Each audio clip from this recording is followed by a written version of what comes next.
Heavenly Father, I thank you for this day. I thank you for the Sabbath day that you have gifted us with, as long as the love and the protection that you've gave us throughout this whole week. Dear Lord, I thank you for the free food, the water, the air that you provide for us. Dear Lord, on this day, I pray for the people who have issues within their hearts. I pray for the ones who are dealing with burdens and trials and tribulations within them. I pray for the ones who are dealing with sicknesses, issues within their workplace, with their families, even within themselves. I ask, Lord, that you please protect them, that you heal them, and that you answer their prayers. Please be with them, dear Lord. On this day, I also pray for the youth. Lord, you know our struggles, the issues that we go through within school, within ourselves, within family. I ask that you please be with us, that you please protect us. On each of our journeys, Lord, I ask that you help us. Help us be prosperous when we're adults, dear Lord. I also pray for the preacher. I ask that you please speak through him so that your words may come upon us, so that we may use them in our daily lives. In Jesus' name, amen.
Happy Sabbath. Happy Sabbath. God is good. And all the time. Show me a nekase nyankopon nhyira no. Yeah, I didn't make us if we say sorry community. Community a make us say untimi nya ne ba bia if we say eni kwa say ye ho bone eno nti say hia say a mama yenyi bibia emfiri etrim na afi yemfa aseda emro nyankopon ene so nyankopon say this week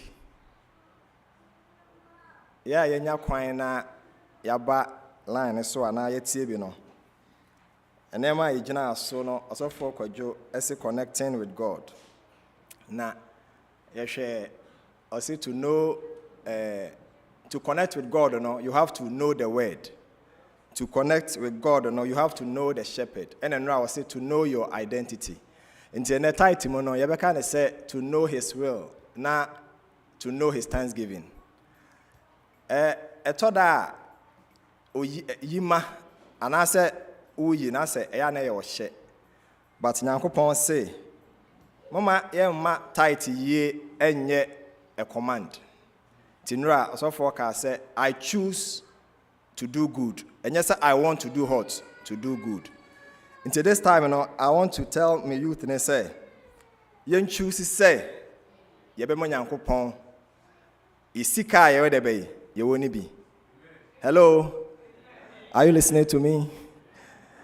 My think say ye ni sika. Kakra bia ye nya no, ye ni bi emwa Onyankopon. I say, when we tithe, we are giving back to God a portion of that He has given us. By doing so, we honor Him and acknowledge that everything we have belongs to Him. But tithing is more than just a duty. It is also an act of faith. When we trust God, we give out of faith. And until another day, Mr. say, a brass for no erbano. The mede say, we have to give out of love, but not out of the command. If you say a commander, na unyankopon bo sha anase ni trimu pono amamu amaye. And then you connected with God to know His will. Na ne will ne say, you give it out generously. Yama fufo enyabi. No unyankopon ebe shira ye. And they say, your ways are ye tight and your friends, no. Until ye youth ne say munimua, your zeal, and your bahan so itimi yibi. Timestre say, Mama intimi, and Adventist giving me that say, Mama yamwa, na intimi enyibi, na enshow nyankopon enmunyam. Mestre say, Besor near bompire. Ye bompire. Yenaja was through. Oma you are ye, if you say, Unkuto na wasa seda. O ye kronkron when him anyway ubibia any ho. Ye kwa juma son and kayen timi anye juma, and kayen timi misa ubibia. Ye see kaba yempo, and na a cabby by any adequate ya, and kayen timi misa ubibia. And it's a down who wants to say, O my hoarding, na yetimide juma. O my hoarding, na yetimi ko eba, and unti and neka cry a day ba. Yana yetimi ye ewo line so da no ye so se gina so na ehira ye yes so se to da e command na ye yi efiri mu a fa inform so eche ye na afi ye give out of love na entimi enko na nso afoforo so ebrasika yi de kwakoye bia mbra be hira so ema ye akonya ye mo nyame ye jai ona wadwuma asai aba wanim yes so se odon Sabbath obi bia adwuma so na wa hira ye nyuma so. Na every day ye share yetimi ayibi ahye odi anumanyam aseda nka udin ayeye nka udin se wati empire boy bisa we wo Yesu Kristo demo amen amen.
Happy Sabbath, church, and happy Sabbath, boys and girls.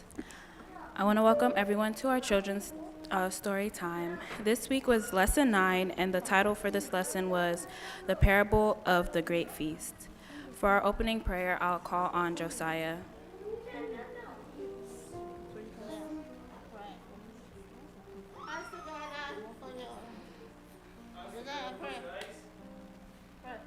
Dear Lord, bless everybody and others, and bless everybody, and Jesus will pray for you and you too, and amen.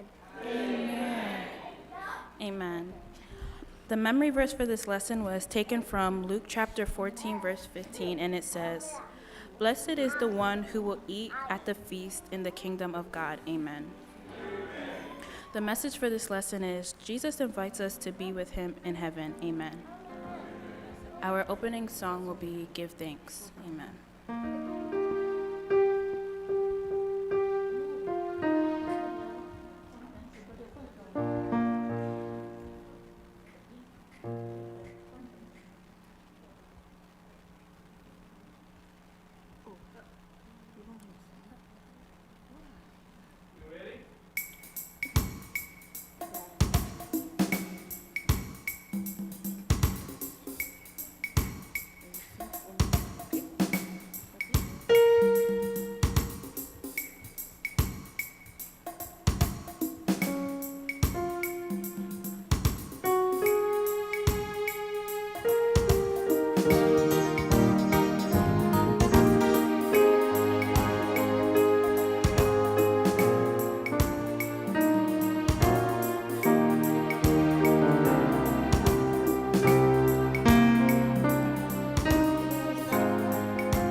Hi everyone, it's Aunt Fernita. Today's story is called The Parable of the Great Feast. The memory verse is from Luke chapter 14, verse 15. It says, "Blessed is the one who will eat at the feast in the kingdom of God." Today's message is Jesus invites us to be with him in heaven. Jesus told a story once about someone who had prepared a great feast. When the feast was ready, he sent to call the guests. Find out what happened and what it could mean for us. Once, Jesus and his disciples were having a meal at someone's house, and Jesus told this story. A man gave a big banquet and invited many people. Jesus began. When it was time to eat, the man sent his servant to tell the guests, "Come, everything is ready." But all the guests said that they could not come. Each man made an excuse. The first one said, "I have just bought a land, and I must go look at it. Please excuse me." Another man said, "I have just bought 5 pairs of oxen. I must go try them. Please excuse me." A third man said, "I just got married. I can't come." So the servant returned. He told his master what had happened. Then the master became angry and said, "Go at once into the streets and the alleys of the town. Bring in the poor, the cripple, the blind, and the lame." Later the servant said to him, "Master, I did what you told me to do, but we still have places for more people." The master said to the servant, "Go out into the roads and country lanes. Tell the people there to come. I want my house to be full. None of those men that I invited first will ever eat with me." Jesus was talking about himself in this parable. He is like the man who planned the party and invited many people. Jesus has invited everyone to accept his salvation, which leads to eternal life. And he's giving you an invitation. Many people in the story had excuses for not coming to the party. They let other things become more important than being with their friend. They weren't really true friends at all. Because they were too busy with things, they turned down the invitation and missed the great feast. In this parable, the invitation to the banquet is Jesus' invitation for us to accept his salvation. Accepting salvation means that we ask Jesus to forgive our sins and choose to do the things he wants us to do. We have a choice. We can decide to accept his invitation or to let other things become more important in our lives. How about you? Right now, will you say yes to the invitation Jesus has given you? Do you want to be with him in heaven and experience the joy of being in his presence forever?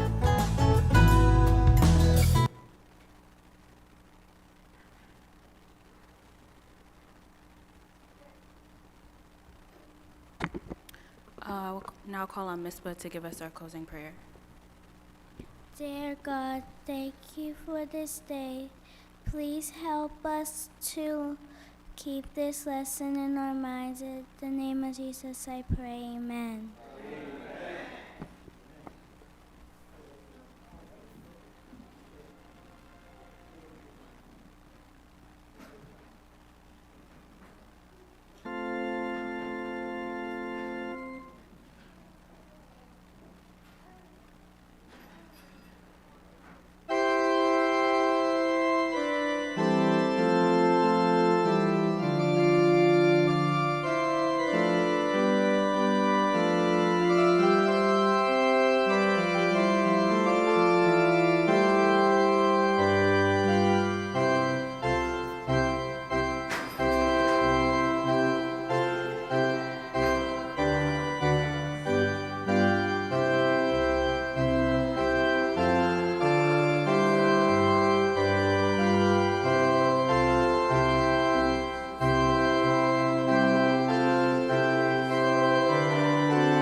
Hymn number 343.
Happy Sabbath. Today's scripture reading will be taken from Ephesians 3, verse 20 to 21. And I read, "Now to him who is able to do exceedingly abundantly above all that we ask or think, according to the power that works in us. To him be glory in the church by Christ Jesus to all generations, forever and ever. Amen."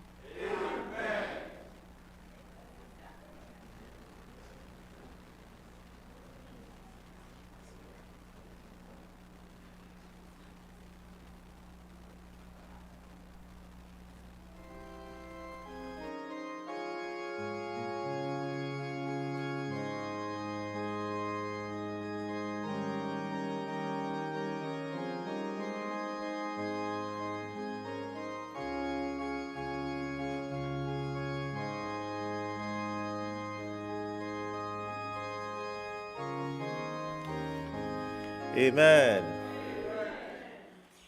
Mejiri se wani aji so wa hanne. So wani aji kan amen. Mi se wiki unyame hira mpa. Onam osofo so e de nsem a emu oduru abrayen. Na meyi osofo a kire kosiada no. Bare ne wiase na ehwenti esem sai na kire. Di meka osofo ho asem kakra. Osofo owo no Michigan na otete no ewo New York. Se ohwe na brabo mu a de wo yopa ayo nyame asem ka. Nti o ka nyame asem ewo mia bebre in different capacities.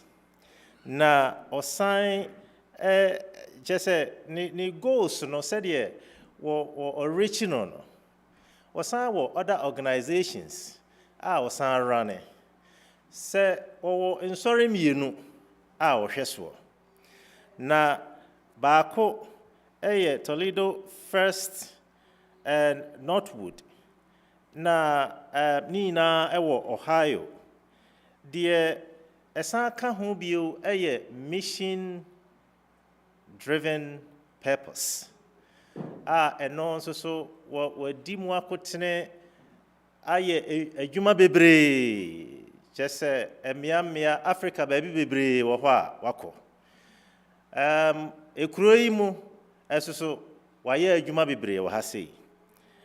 Nti just ye kan ho asem a na eye bibia eye nkranhye na de nani je ho eye akenkan reading afi wasa epe exercise so what training pom na nani je adidie ho odishemu na say obi exercise so didi and didi healthy enti nani je healthy eating ho afi se one enamfofo ebom di nkomo eno susu na neje ho enti eno kire se wonye isolated afi na nisaji enyom ho enyom na neje ho pa music na fun adventures just say adventures ahodo na neje ho na oyere ba akukunu Meso yire ba akukunu. Amen. Na ne yire no ofreno God honoring queen.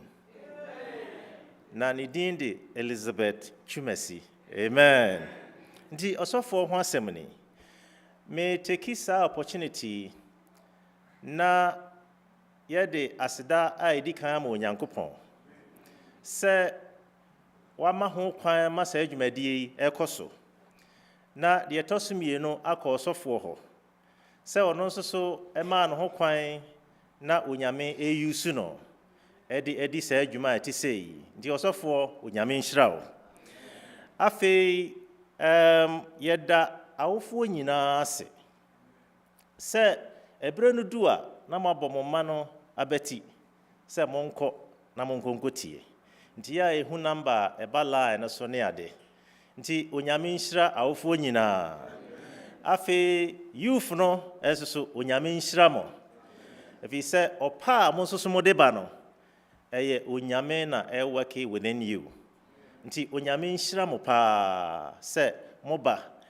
Deɛ yɛsrɛ ne sɛ, mmerɛ a ɔsɔfo bɛkasa yi no, yɛmfa mpaebɔ ɛntae asɛm n'akyi. Na ɛtumi ayɛ mfasodeɛ ama yɛn. Nti ɛdɔ yi mu no, mefiri ha na yɛto hymn of meditation no wie a, deɛ yɛbɛte ne nka ɛyɛ ɔsɔfoɔ Kojo Twumasi. Amen.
Let us pray at this time.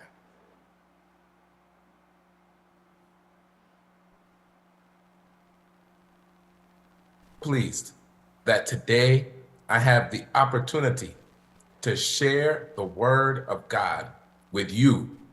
Unfortunately, I'm not able to be here in person today.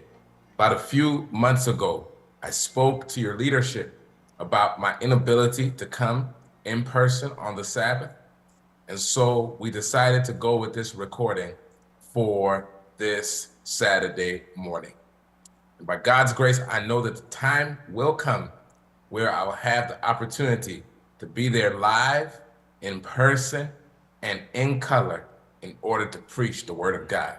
Of course, since I'm speaking to a Ghanaian church, I'll kick off by saying these words. Mumayenda tradian ponkwame ase fisoye na dawo hoda. Mumayenda ohinimu hinase fisoye na dawo hoda. Amen. Indeed. Amen. I hope you said amen. I hope you said amen. Amen. Indeed. Well, I just want to say that this has been a powerful week. All week long, we have been learning how to connect with God. I want to thank your youth leaders, your elders, and your pastors for giving me this opportunity to come and share the word of God with you. Well, at this time, we're going to begin. Today is going to be a powerful message. Someone in the church, say the word powerful. Say the word powerful. Yes, today is going to be a powerful message. Let's bow our heads and let us pray. Thank you, Lord, for the privilege of being called sons and daughters of the living God. And today, as we take our time in order to go through our word, I pray that you speak to our hearts in Christ's precious name. Amen. Well, with that being said, I want to begin by starting off with the anthem we have been repeating all week. And so everyone in the church, I want you to repeat after me. Say, the time is now. Go ahead and say it. Say, the time is now to read my word. Next, go ahead and say, the time is now to watch and pray. Then go ahead and say, the time is now to share my faith. And last but not least, say, the time is now to connect with God. Wherever you are in the church, I want you to turn to the person sitting next to you and tell them, connect, or say it this way, say, get connected. Turn to the person next to you and say, get connected. Turn to the person next. Now turn to the other person next to you and say, stay connected. Say, stay connected. And lastly, turn to the person behind you. Turn to the person behind you and say, don't sleep. Say, don't sleep. All right. I think we're all on the same page. Before I get into my message today, I want to quickly tell you about something special. For 11 years, I've had the opportunity to be a part of this organization right here called Mission Driven Purpose. Many of you have heard of it before. And last year, we celebrated our 10th anniversary. And by God's grace, in 10 years, so many beautiful things have taken place. Water wells have been built. People have been trained. Over 3,000 individuals have been serviced in our health fairs. In the past 10 years, 3,794 people have been baptized. 15 churches have been planted. And on top of that, 6 church buildings have been erected. As part of our relief and development efforts, one of the things that we did last year is that we identified a community in Ghana. This one in particular, it was in a place called Drabonso. And here we realized or came to the discovery that many of the residents in this community lack access to clean water. This is the sources of where they get water from. The same places where tractors roll in, the same places where animals go ahead and defecate in, and the same places where all of these things take place. It's where they're used for drinking. It's where they're used for washing clothes, for taking care of dishes, so on and so forth. And so with that being said, our hearts were moved when we heard about this. And our desire was to go ahead and find something, some technology that can be able to help the residents in this area gain access to clean water. We wanted something that was cost efficient, easy to use, long lasting, and universal. Well, we were able to find something, and it was these next level water filters. And these water filters are able to take the dirtiest of water and turn it into something clean. This is an example of me right here. Check out this dirty water. And here I have dirty water in the bottle. I'm going to pass it. I pass it through this filter. And as I do, guess do, what happens? it turns comes out clean. as fresh, clean water, safe enough to. The water was even safe enough to drink. Well, what we did is that we took these water filters, attached them to buckets in cooperation with an organization called Ripple Effect. And we were able to distribute it to 994 families in need.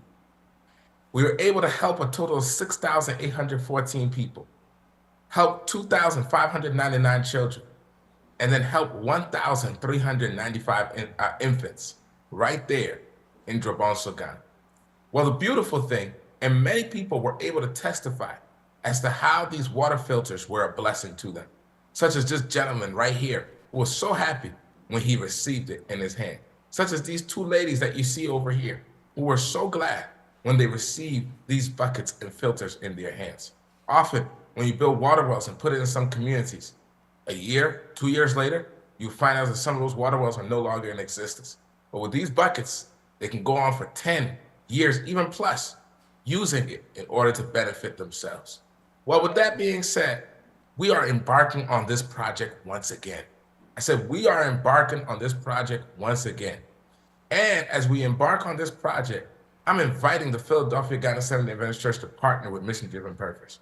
You can pray for us, you can encourage us, you can follow us, you can share, but we're also inviting you to donate to us.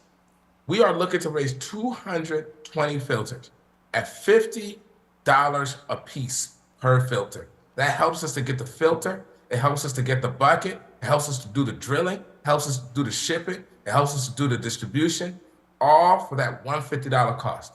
And today I'm going to make my strong appeal to the people here. Why don't you help us? Why don't you help us raise this 220 filters in order to give it to these new communities where people are struggling in Ghana, where people are struggling to gain access to clean water. In order to donate to this mission, you can do so at Cash App ASNMDP, Zelle at info@missiondrivenpurpose.com, PayPal at the same email address, or on Venmo.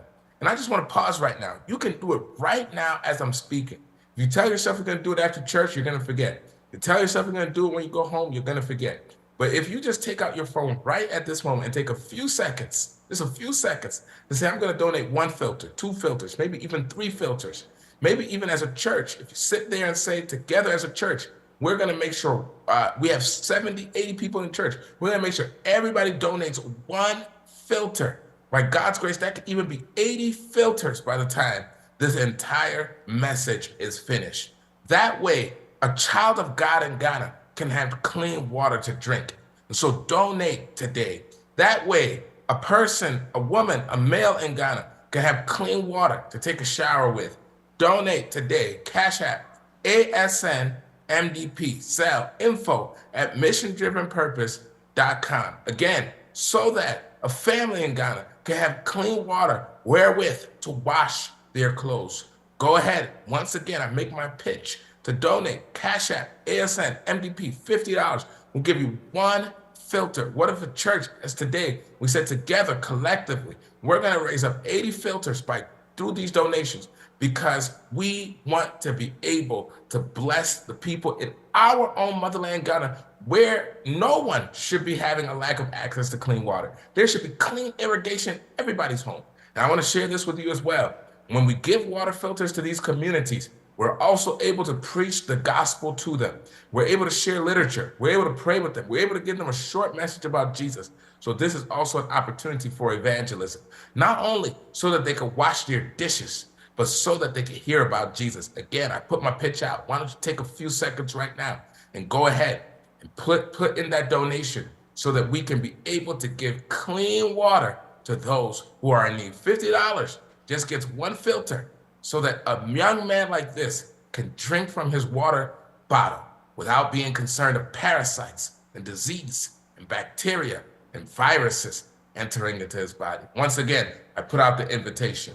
You can donate at Cash App, ASN, MDP, Zelle, at info@missiondrivenpurpose.com. Same email for the PayPal. And also Venmo is ASN MDP. And in doing so, we will be able, by working together, collaborating together, to give people access to clean water. May God bless you. If you have cash maybe that you would like to give, you can turn it into a treasurer or an elder at the church, and they can be able to report to us whatever it is, and we can be able to take it from there. Again, we thank you for this opportunity to collaborate with us. Today, we continue our series, and we finish it off by talking about how to connect with God. We've talked about to connect with God, you must know the word. Number 2, we've mentioned that to connect with God, you must know the shepherd. And then number 3, we've mentioned that to connect with God, you must know your identity. And today is the final message in this series. And it says to connect with God, you must know his ability. You must know his ability. With that being said, I'm going to stop sharing my screen so that you can see me full screen. And as I go through this message, make sure you have your Bible open. We're going to be in Ephesians chapter 3, verse 20 through 21. Ephesians chapter 3, verse 20 through 21, where the Bible says that now unto him who is able to do exceedingly abundantly above all that we ask or think, according to the power that works in us. To him be the glory in the church by Christ Jesus throughout all generations, forever and ever. And in the church of Philadelphia, may everyone there say amen. I want everyone to say, go ahead and say amen. Amen, indeed. Well, let me begin with a story. There was a young boy who wanted to go out riding his bike with his dad. And as him and his dad were going out, does anybody ride bikes in the Philadelphia, Ghana Seventh-day Adventist Church? Any bike riders? Come on, Ghanaians. Got to ride your bikes. Come on, everybody. Ride your bike. Get some exercise, all right? And so they were riding their bikes in the woods, in the trails. And all of a sudden, as they were riding their bikes, they came across a log. It was a log that was not too big, but it was big enough to stop the young boy from continually riding his bike. And so when they paused, the son looked at the father and said, Dad, what we're going to do? And the father looked at his son and said, Son, what I want you to do is that I want you to use all your strength in order to move that log. He said, I want you to use all your strength to move that log. So the young boy, eager to impress his father, hopped off the bike and he started to push upon the log in hopes that the log would move and that they can continually ride their bikes. The young boy pushed and pushed using all his strength, but to no avail. He pushed and pushed using all his strength, but to no avail. So he went back to his father and said, Dad, I can't move the log. And the father said, Son, have you used all your strength? The son said, Yes, Dad, I used all my strength. No, the father said, Son, are you sure? Have you used all your strength? The son said, Yes, Dad, I have used all my strength. Then the father responded back to the dad. He said, Son, you did not use all your strength. The son said, How? And the father said, Son, you did not use all your strength because you did not ask me for help. Because I too, I am your strength. Is someone in Philadelphia, Ghana Seventh-day Adventist Church hearing me today? In the same way, talk to me, somebody. Just like this young boy, in our bike ride of life, we encounter various logs that fall and obstruct us along the way. Maybe along the way, we find the log of a bad doctor's diagnosis. Maybe along the way, we find the log of a bad divorce. Maybe along the way, we find the log of spiritual apathy.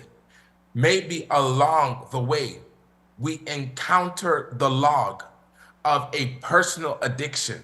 Maybe along the way, we encounter the log of difficult kids. Maybe along the way, we encounter the log of tragedy striking in the family, a husband dying, a parent passing away, a son getting sick. All of us encounter various logs in our lives. The logs symbolize difficulties. And in these logs, what takes place is that often, just like this young boy, we try to use our own strength. Hear the pastor now. We try to use our own strength to push and pull on our problems. But often, when we try to use our own strength to push and pull on our problems, we end up being frustrated and drained because we see that our own strength doesn't get us anywhere. And all along, while we are using our own strength to try and fix our problems, our Heavenly Father is standing right by our side saying, why are you pushing and pulling on your problem? Why don't you call out to me? Because I am your strength. This is why the Bible says that all things can work together for good for those who love God and are called according to his purposes, because he is our strength. This is why the Bible can say that he will uphold us with his righteous right hand, because he is our strength. This is why the Bible says he is a very present help in the time of need. Come on, talk to me, somebody, because he is our strength. And this is why the Bible can also say, fear not, neither be thou dismayed, for I am with you, because he is our strength. And the way to gain access to his strength is to practice something that is called the privilege of prayer. Therefore, the psalmist can say in Psalm 50 that this poor man cried out to the Lord, and the Lord delivered him in the day of trouble. We can gain access to the strength of God when we practice the privilege of prayer. Matter of fact, in order to encourage us to practice the privilege of prayer today, it's where I am turning our attention to the words of the Apostle Paul, who in Ephesians chapter 3, verses 20 through 21, he talked about the ability of God. And in talking about the ability of God, the purpose of doing so was to give you and I confidence when we approach God in prayer. It's to give you and I confidence when we approach God in prayer. So wherever you are, why don't you take out your Bible once again? And now we are going to be in Ephesians 3, verses 20 and 21. So take out your Bible, and I want you to be there with me. And I'm going to be pulling out my Bible as well. And as I pull out my Bible, I want you to follow along with me. I want you to follow along with me. The Bible says, now unto him who is able. And I want you to notice the three adverbs that are used.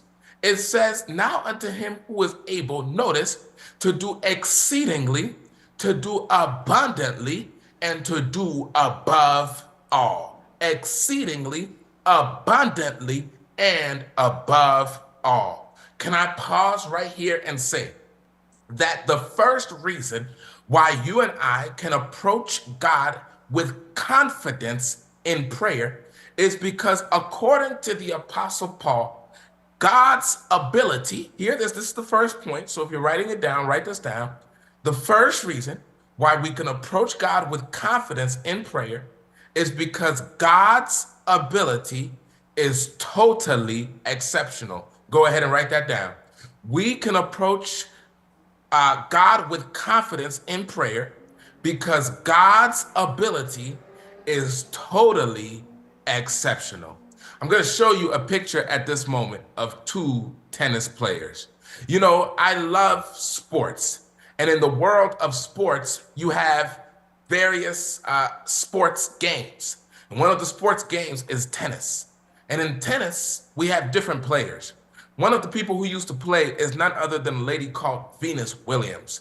And Venus Williams was a good player. But hands down, man down, the person who was not just good, but the person who was exceptional was none other than her sister, Serena Williams. Come on, y'all. Look at that picture. Look at the muscles on that woman. Come on, she got more muscles than me and you combined. Y'all seeing her right there? Serena Williams was totally exceptional. What's the difference between someone who is just good and someone who is exceptional? Let me show you. You see, when someone is good, they can do the standard. When someone is good, they can do what is required of them. But when someone is good, others can also do it as well. I'm going somewhere. But on the flip hand, when someone is exceptional, it means that when they operate, they are not just standard, they're unique. It means that when they operate, they don't do what's required, they do what is special. And it means when they operate, they don't just do what others can do. Instead, what they do is one of a kind. And can I pause right here and say that the reason why we can approach God with confidence in prayer is because when we unlock God's ability in prayer, and when God gets ready to work in your life, he doesn't just work in a way that is standard. He doesn't just do what is required of him. He doesn't just do what others can do as well. But when God works in your life, hey, he works in a way that is unique. He works in a way that is special. And he works in a way that is one of a kind. When God works in your life, he works in such a way where your doctor couldn't do it. He works in such a way where your lawyer couldn't do it. He works in such a way where your pastor couldn't do it. Because God's ability is exceptional. He is truly one of a kind. When God works in your life, he works in such a way where you will be forced to say that had it not been for the Lord who was on my side, I would not have made it out of that accident. Had it not been for the Lord who was on my side, I would not have beat that cancer. Had it not been for the Lord who was on my side, I would not have passed my NCLEX. Had it not been for the Lord who was on my side, I would not have made it to the MCAT or to med school. Had it not been for the Lord who was on my side, I would not even have made it to this country. Because God works in such a way where when he operates in your life, the doctor can't take credit for it. The immigration lawyer can't take credit for it. The professor in school can't take credit for it. No one else can take credit for it because God's ability is not just good, but God's ability is totally exceptional. That's why Kojo Twumasi, when I pray, I don't pray with regret. I don't pray with hesitation. I don't pray with doubt. I can pray with full confidence because I serve a God whose ability is exceedingly, is abundantly, and it operates above all. If someone is hearing the word of God in the church today, why don't you go ahead and say amen? Yes, amen indeed. Well, the question is this. If God's ability is exceptional, then what exactly does his exceptional ability exceed? I'll say it again. If God's ability is exceptional, then what exactly does his exceptional ability exceed? Can you turn your Bible once again to Ephesians 3, verse 20? I want you to see what the Bible says right in verse 20. The scripture says, unto him who is able to do exceedingly abundantly above all. Now, I want you to watch the next phrase in the verse. Please don't look at me, look at your Bibles. It says he is able to do above all than we ask or that we think to ask. Notice, he does more than we ask or that we seek to ask. God's ability exceeds our possible petitions. You know, there's a story of a king who was ruling over his village. And one day he decided to do something generous, an act of generosity to his entire town. What he decided to do was that he decided to tell all the residents in his village, this king, that for a single day, everyone can come to him and everyone can ask of the king whatever they want. Incredible. So the day finally came. It was a long line of people lining up with their requests in order to share it with the king. The first person came. When the first person came, he said, oh, king, oh, Nana, I have a request. And I'm a headache, yeah. And I'm a headache, yeah. And then I need a lot of Tylenol. Yeah, aspirin.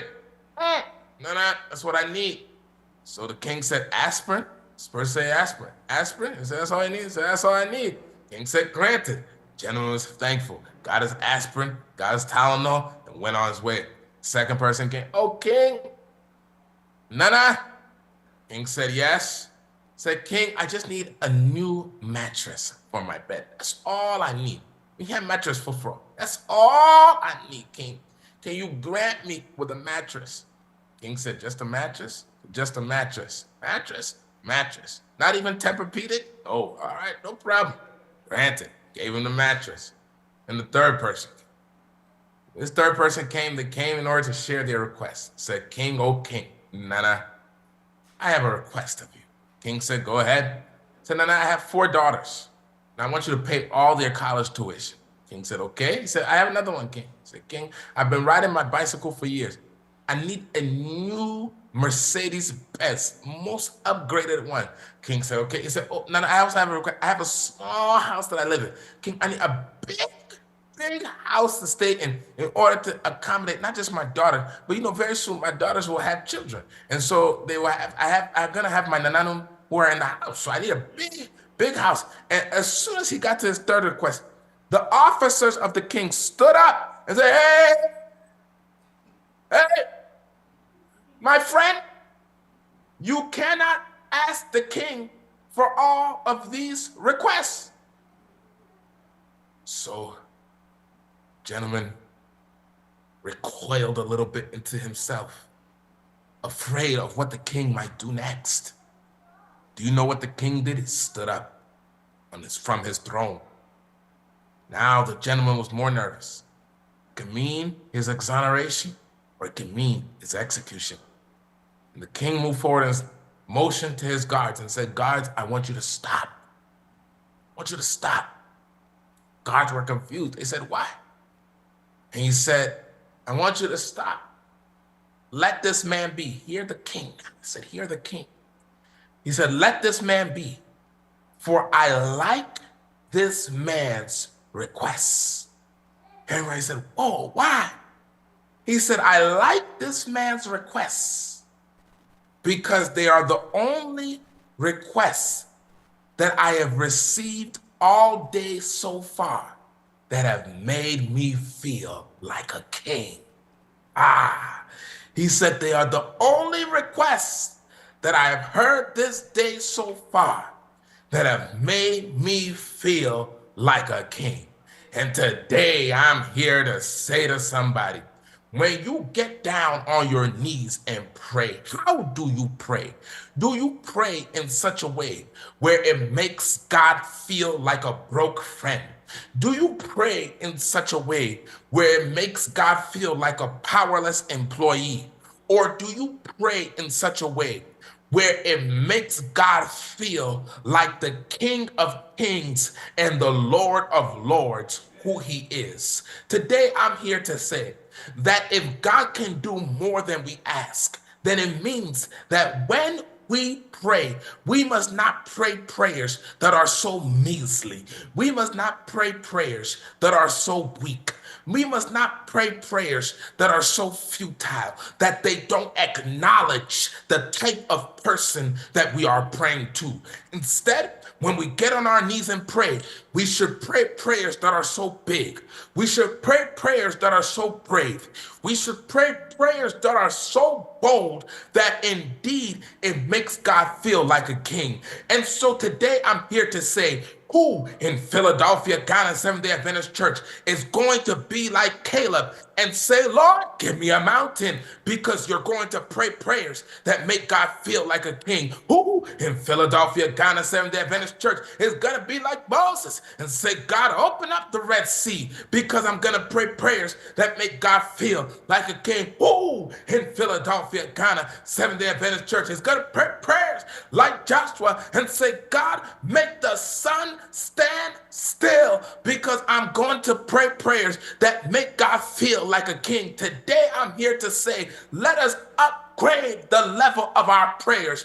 Let us take our prayers to the next stratosphere, because we serve a God who is willing to do exceedingly abundantly above all that we ask or that we even think to ask. Philadelphia, Ghana, Seventh-day Adventist Church, it's time to pray that the Lord will give you guys a church building that can accommodate 1,000 people. It's time to pray that our young people who have left the church will start coming back in droves. It is time to pray that the person in the church who is struggling with a drug addiction can get clean. It is time to pray that a person who has lacked a status for years will gain full status. It is time to pray prayers that will make God feel like a king, because I serve a God who is capable of doing exceedingly abundantly above all that I can ask or that I can even think to ask. It's time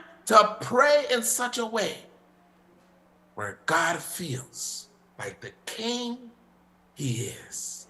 There's someone in the house today who believes God's word today. If you believe God's word, why don't you raise your hand? If you believe God's word, why don't you raise your second hand?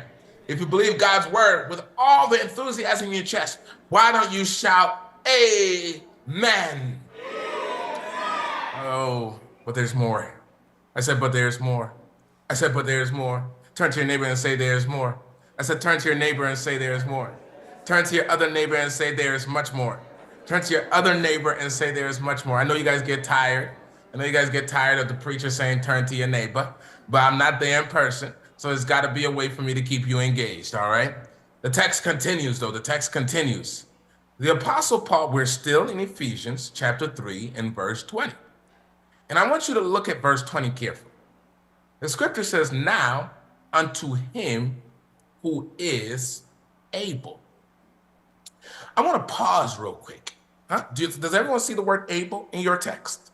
I want you to take your finger and place it on the word able. Text says, now unto him who is able. I want to talk about that word able. See, this is why you recruited me to come and preach today, because I'm going to teach you a little bit of Greek. You see, in the Greek New Testament, that word for able in the Greek is in a special grammatical construction. The word for able in the Greek is in what we call the present tense, and it is in what we call the imperative mood. Follow me. When you have a verb that is in the present tense, and that is, apologies, not the imperative mood, but that is in the indicative mood, then the word in the present tense, in the indicative mood, must be understood as continuous. The word must be understood as continuous. Therefore, in Ephesians 3, verse 20, the Apostle Paul is not merely letting us know that God is able, but here is your shout. You shout in that church, is that right? You know, the Bible says shout to the Lord, so you can shout. So here's your shout. Here's your shout. The text does not merely say, now unto him who is able. Instead, the text says, now unto him, I told you, here's your shout, who is continuously and repeatedly able. What does that mean? What it means is that when you approach God in prayer, you can approach him with confidence. Here's my point number 2, because God's ability is fully unlimited. God's ability is fully unlimited. I'm going to share my screen with you. And I want you to see something. When I lived in New York City, anybody here lived in New York City before you moved out to Philly or Jersey or wherever you're living right now?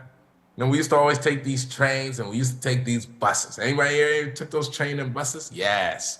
And I remember to get on these trains and buses, nowadays they say that you could just pay with your credit card. But back in the day, you had to have something called a Metro card, all right? You had to have something called a Metro card. This is how a Metro card looks, y'all.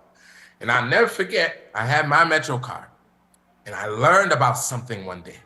I learned that you can have an unlimited Metro card. I couldn't believe it. I said, wow, I paid for an unlimited Metro card? And through this unlimited Metro card, I could take unlimited rides? Oh, my Lord, this is heaven. And so, one day, we got this unlimited Metro card, and you should see me like a kid in a candy store. Swipe, swipe, swipe, swipe, swipe, swipe, swipe, swipe, until the end of the month came. And once the end of the month came, it was swipe, swipe, swipe, swipe, swipe, swipe, and I said, how come my Metro card ain't working no more? So I talked to the person who was working, and I said, hey, this is an unlimited Metro card, but it's not working anymore. He said, have you reached the end of the month? I said, yes. He said, have you put more money on it? I said, no, I thought it was unlimited. He looked at me and said, are you stupid? He said, forgive me, but this is New Yorkers. He said, are you stupid? I said, oh. He said, what? He said, even an unlimited Metro card has its limits. Come on, somebody, talk to me. We live in a world that says we got unlimited everything. We live in a world that says we got unlimited cable. We've got unlimited text messages. We've got unlimited internet. We've got unlimited Wi-Fi.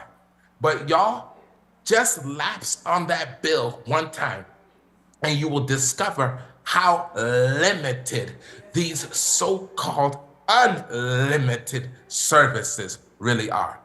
But you see, the God I serve doesn't function like these Metro cards.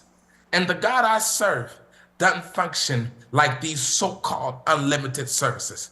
But the God I serve truly is unlimited indeed. He is repeatedly and continuously able. This tells me that when God performs a miracle in my life, it doesn't stop after he does it the first time. He can do it again.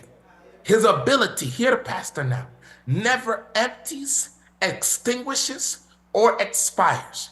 For his ability to turn my test into a testimony doesn't stop after he does it the first time, but he can do it again.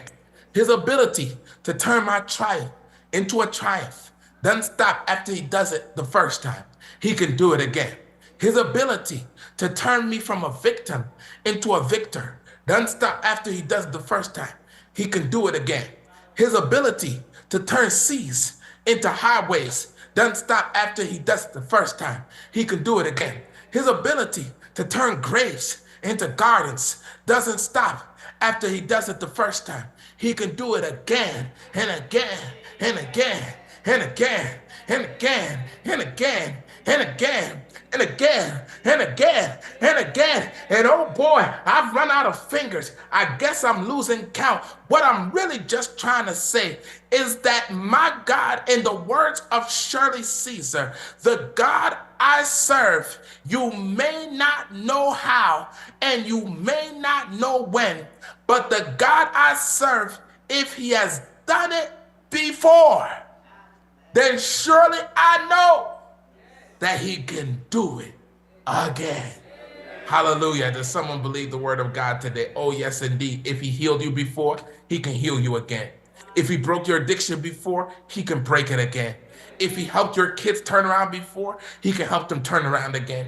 If he helped you pass that test before, he can help you pass again. If he helped you get a job before, he can do it again. Because he is not just able, he is repeatedly and continuously able. God's ability is not just totally exceptional, but God's ability is fully unlimited. I'm coming to a close now. 2 more points remaining. We're back in the text, Ephesians 3, verse 20. Notice what the word, are you sleeping? I know it's hard to stay alert during a video message, but I want you to focus in right now. Don't look to your right. Don't look to your left. Keep focusing on the man of God. The Bible says, and your word, the word of God. Notice, I want you to go back to Ephesians 3:20. We are on the third part of the verse. And notice what the scripture says. Doesn't just say that God is able to do exceedingly abundantly above all that we may ask or think. But notice what it says in the second portion or in the third portion of the verse. It says, according to the power that works in us. Can I give you the third reason why you can approach God in confidence when you pray? We can have confidence in prayer because God's ability is not just totally exceptional. And God's ability is not just fully unlimited, but you can have confidence in prayer because God's ability, hear the pastor now, is overwhelmingly powerful. God's ability is overwhelmingly powerful. You know, when we talk about God's ability being overwhelmingly powerful, the question people often ask me is that they say, Pastor, well, how powerful is God's power? They say, how powerful is God's power? For the first time in the sermon, I'm going to take you out of Ephesians 3:20, and I'm going to take you to Ephesians 1, verse 20. In Ephesians 1, verse 20, the Bible tells us how powerful God's power truly is. Are you ready for this? I'm getting ready to blow your mind. I'll say that again. I'm getting ready to blow your mind. God's ability is overwhelmingly powerful. How powerful is it? Ephesians 1, verse 20 reveals the answer. It tells us that the same amount of power that God uses to work in our lives is the same amount of power that God used in order to raise Jesus from the dead. Oh my goodness, somebody ain't hearing me today. I will say that one more time. Let me say it one more time. The same amount of power that God uses to work in our life, oh my gosh, is the same amount of power that he used to raise Jesus from the dead. Some of you are not getting it. Some of you are not getting it. So I've got to give you another illustration in order for you to get it. Years ago, I got the opportunity to go to Ghana as a teenager for the first time. And when I went there, my father took me to the castle in Elmina, the castle where the Africans were kept before they were sent off as slaves to what was determined or what was called as the New World. Well, in the slave castle, if you look at the picture over to the right, there is a portion called the Point of No Return. The reason why it was called the Point of No Return was because when one of the Africans was moved through that point of no return, they would exit through that portal, never to return to their country, to their kindred, or to their home. The point of no return. Let me bring it home. How many of you all know that when Jesus died, he didn't just die the first death, he died the second death. And according to Revelation chapter 20, the second death is to be the death of no return. Therefore, in order for God to raise Jesus from the dead, he had to go to the place of no return and return Jesus from a place where he should not have been returned from. That is how much power it took to raise Jesus from the dead. And what the Apostle Paul is saying is that that same amount of power that God used to return Jesus from a place where he should not have been returned from is the same amount of power that he will use to work in your life. So when you get on your knees and say, Tradium Kwame, help me with my finances, what Tradium Kwame does is that he goes into his vault and he pulls out resurrection power in order for resurrection power to work in your finances. When you get on your knees and say, Tradium Kwame, help my child who is in the NICU right now because he or she was born 2 months premature. Tradium Kwame goes into his vault, pulls out resurrection power, and applies it to your child who was born premature. When you are stuck between a rock in a hard place, and you go down on your knees and you cry out to the Lord and say, Lord, deliver me from this place. He goes into his vault and he pulls out resurrection power to work in your life. You've got an issue, he's got resurrection power. You got a problem, he's got resurrection power. You got an addiction, he's got resurrection power. You need wisdom, he's got resurrection power. That's how powerful he is. The same amount of power he used to raise Jesus from the dead is the same amount of power he uses to work in your life.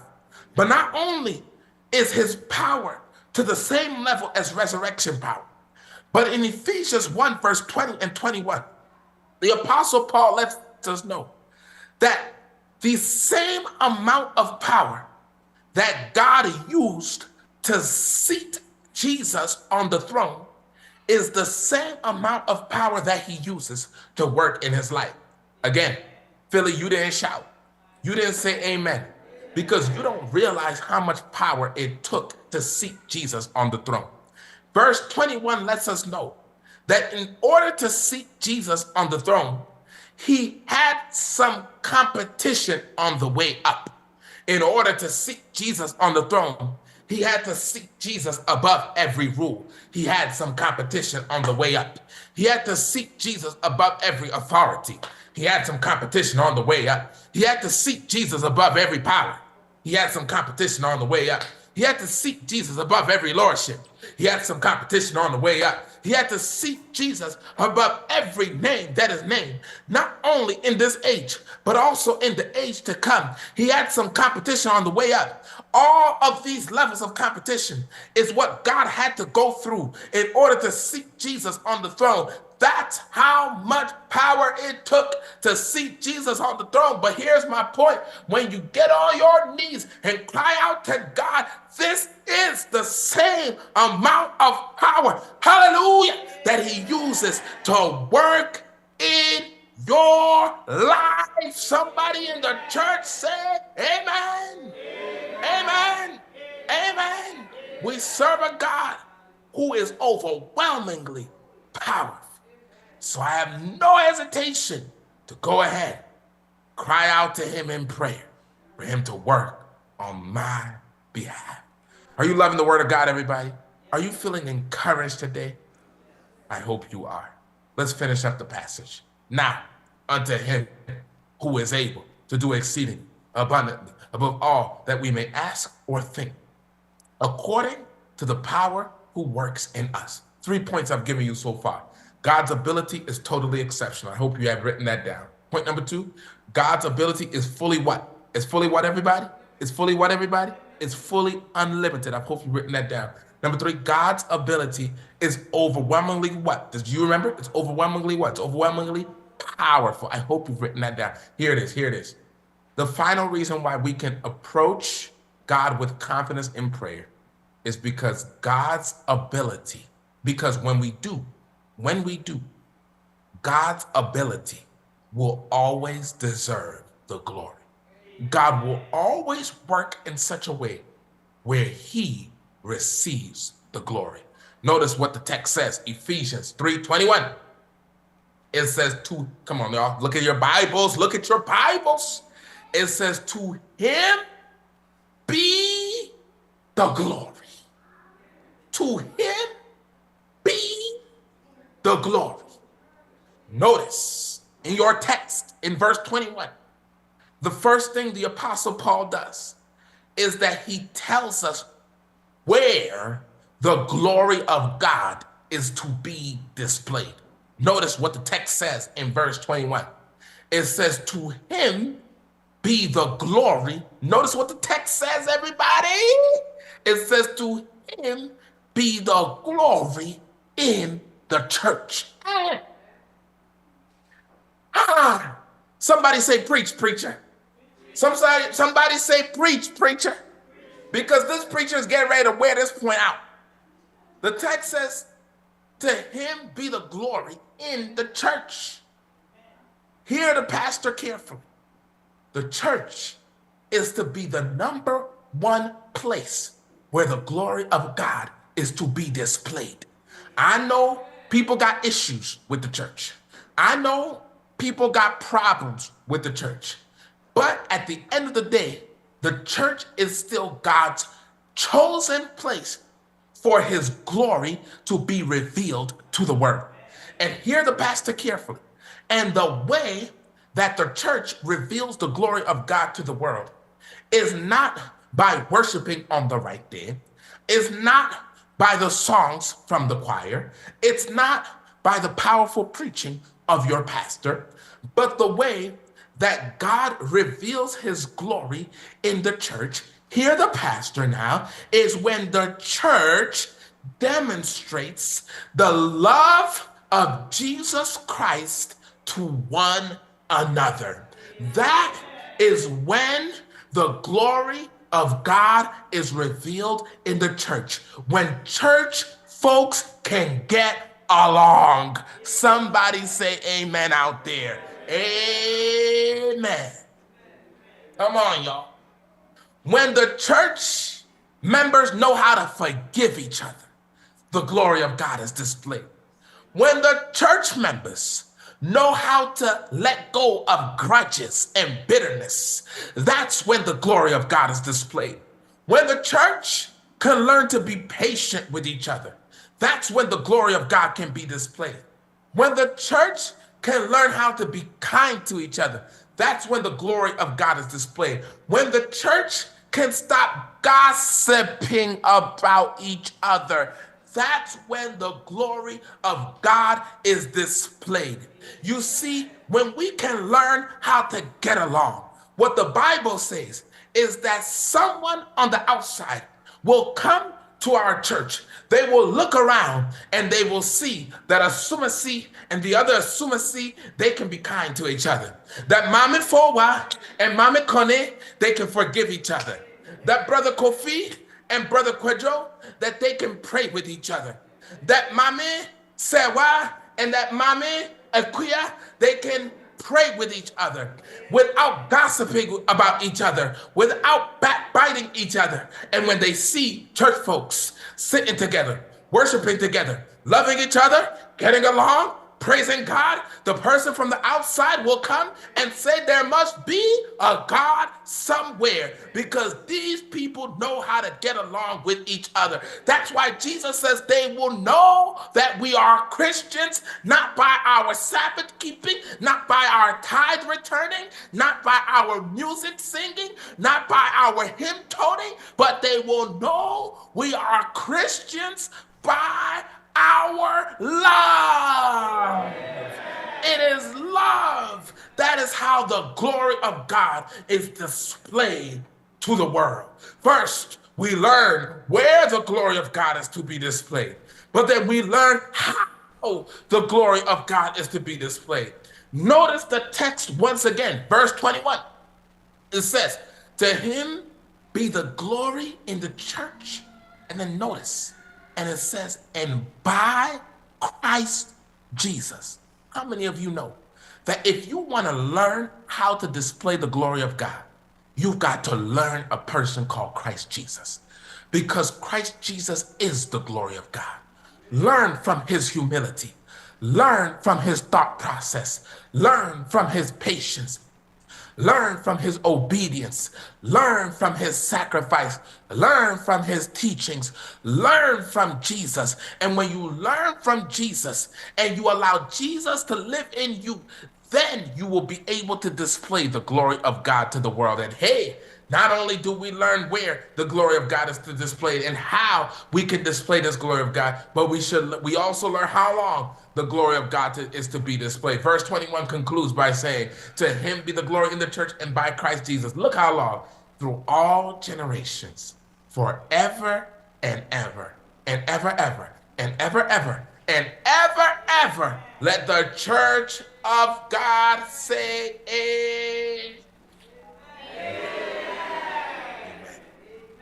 For piano players there, why don't you play a little softly as I get ready to conclude? Why don't you play a little softly? I have seen the power of prayer in my life. I have seen the power of prayer in my life. I truly have. Years ago, I was driving to Chicago. And as I was driving to Chicago, all of a sudden, I felt a loud at the back of my car. Come to find out, this is what it was. A 15-seater, a van looking just like this, had ran into the back of my vehicle. I remember once that happened, I looked over at the driver and I said, "Driver, let's pull over to the side and talk about this like men." Driver looked at me and said, "Sure, no problem." So as I was pulling off to my left and waiting for the driver gave me the peace sign and pulled over to his right. And y'all, at that juncture, I had just become a victim of what is called a hit and run. This is how damaged my vehicle was.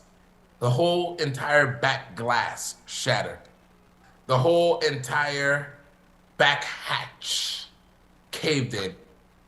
I sat there in the middle of the road, angry, frustrated, upset, not just because of the accident, not just because I was gonna be missing out on my flight, but more so because I couldn't even find now the person who had hit me and ran away. So I prayed. I said, "Lord, I put this in your hand. Let justice be done." Well, I called the Chicago police. And guess how long it takes for the Chicago police to come? It takes them 1 hour. When they come, the police says, "Come out, Kojo, let's assess the damage." And so we walk out and we begin to assess the damage. As we do so, the police officer begins to fiddle his hand at the back of the car. As he fiddles his hand there, all of a sudden, he just does fitre. And all of a sudden, he pulls out something. And y'all, you wouldn't believe what he pulls out. If you look very carefully at this picture, you would see that something is lodged to the back of the car. Sure enough, he pulled it out, and guess what it was? Y'all ain't hearing me today. I said, y'all ain't hearing me today. I said, y'all ain't hearing me today.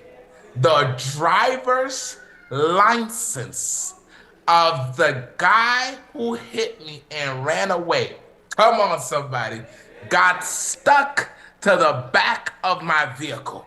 And y'all, what I thought was going to be a nightmare became my biggest blessing, because we were able to find the gentleman and I was able to recover everything that I lost. And this goes to show me that the God I serve can do exceedingly abundantly and above all that we ask or think. This is why I'm always going to approach him in prayer, because when I approach him in prayer, I unlock heaven's storehouses to work on my behalf. And so today I'm here to tell somebody that if you are going to get connected and stay connected, then it must start in your prayer closet. It must start on your knees.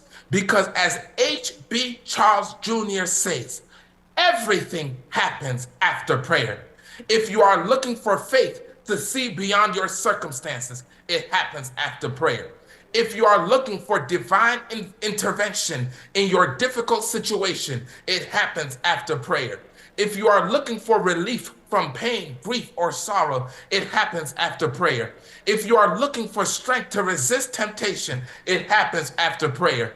If you are looking for the victory over sin, it happens after prayer. If you are looking for wisdom to make a tough decision, it happens after prayer. If you are looking for a door of opportunity to open, it happens after prayer. If you are looking for healing or restoration of health, it happens after prayer. If you are looking for reconciliation in a broken relationship, it happens after prayer. If you are looking for grace to be faithful in a hard assignment, it happens after prayer. If you are looking for the assurance that God is on your side, it happens after prayer. Friends, let us get connected and let us stay connected. And the place it starts from is the place of prayer. Let us be men, let us be women who spend time not just in the spotlight, but in the secret place, so that when God returns, he will not say, "Depart from me," but he will say, "Enter into the joy of the Lord, because I know you and you know me." May God help us to be this way. In Jesus' precious and powerful name. Let all of God's people say, amen. Thank you for having me. I make an appeal. Is there a young person here today who needs to get connected and stay connected? Is there an older member here today who needs to get connected and stay connected in the place of prayer? I invite you to stand on your feet. Why don't you stand up where you are? Why don't you stand up where you are today? Is there someone who needs to be baptized? Someone needs to be baptized. Why don't you come forward? Why don't you let the elder know? Why don't you let the pastor know? Come forward. Come forward right now. Come forward right now. Come forward right now. If you want to be baptized, young person, you need to be baptized. Come forward. Come forward right now. And elders are going to take your name. They're going to say a prayer for you. Come forward right now. They're going to say a prayer for you in order to help. Everybody else is standing on your feet because you want to get connected and stay connected. That person wants to get baptized. It's coming. God bless you. I see you. God bless you. Come on up. God bless you. God bless you, ma'am. God bless you. God bless you, young person. Come on up. Don't be afraid. Don't hesitate. Jesus is calling you today softly and tenderly. Jesus is calling for you and for me. See at the portals. He's waiting and watching for you and for me. Come home. Come home. Ye who are weary, come home. Honestly, tenderly. Jesus is calling. Oh, sinner, come home to Jesus today. Where are you, my brother? Where are you, my sister? Why are you struggling? Why are you hesitating? Jesus is saying, come to the altar. Oh, come to the altar. The Father's arms are open wide. Forgiveness was bought with the precious blood of Jesus Christ. What can wash away my sins? Nothing but the blood of Jesus. What can make me whole again? Nothing but the blood of Jesus. Oh, precious is that flow that makes me white as snow. No other fount I know. Nothing but the blood of Jesus. Somebody today needs to get their sins washed by Jesus. Somebody today needs to get their heart changed by Jesus. Somebody today needs to get their lives transformed by Jesus. Young man, is that you? Young man, is that you? Young woman, is that you? Stand up from your feet. Take that step to the front. Come down and say, today I will be baptized so that my life will be changed. Where are you, my brother? Where are you, my sister? Jesus is calling you to come and get connected and stay connected. And if you have not been baptized, to be baptized in the name of the Father, Son, and Holy Spirit. He is calling. Come on up. God bless you. God bless you. I feel it in my spirit that someone is there. God bless you. Come and give your heart to the Lord Jesus Christ. I'm closing my appeal. 5 seconds remaining. 5. Who is coming? 4. Who is coming? 3. Who is coming? 2. Who is coming? 1. Who is here? May God bless each and every one of you. As you stand, why don't we pray? Father God, this week you have revived us indeed. You have taught us that to get connected and stay connected, we must know your word. You have taught us that to get connected and stay connected, we must know the shepherd. You have taught us that to get connected and stay connected, we must know our identity. You have taught us to get connected and stay connected, we must know your ability. And today, each and every person here is saying, they don't want to just know those things, but they want to make sure they know you. And knowing you, so that in doing so, they can have a relationship with you, fellowship with Christ. And having fellowship with Christ, we can be able to stay on the straight and narrow path, that path that will lead to eternal life. Thank you for hearing and answering our prayers. In Christ's name, amen. As I close, I want to say thanks once again, and I'm just remind you, $50 for one filter. You can donate. Let me just put up the options for you one more time as I close. Right here. You can donate right here. Cash App, ASN, MDP. Zelle, info@missiondrivenpurpose.com. PayPal, info@missiondrivenpurpose, info@missiondrivenpurpose.com. And Venmo, ASN, MDP. $50 gets one filter so we can be able to bless communities this Christmas. God bless you and take care.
At this juncture, why don't we say the benediction?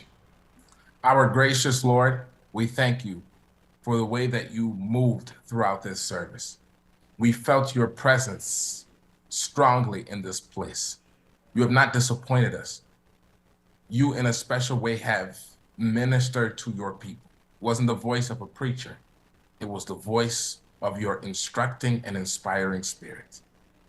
And Father, let this not just be good words to our ears, but let this be fuel for our lives. First, to have a heart commitment to you. And second, to let that heart commitment manifest through our lives. Thank you for the many people today who have chosen to get connected and to stay connected. Thank you for our friends who have even chosen to say they will get baptized. My prayer is that the evil one will not snatch away this commitment from us all. And now as we leave this place, my prayer is that your face will shine upon us, that you will bless us and keep us, that you will give us peace now and forevermore. In Christ's precious name we pray.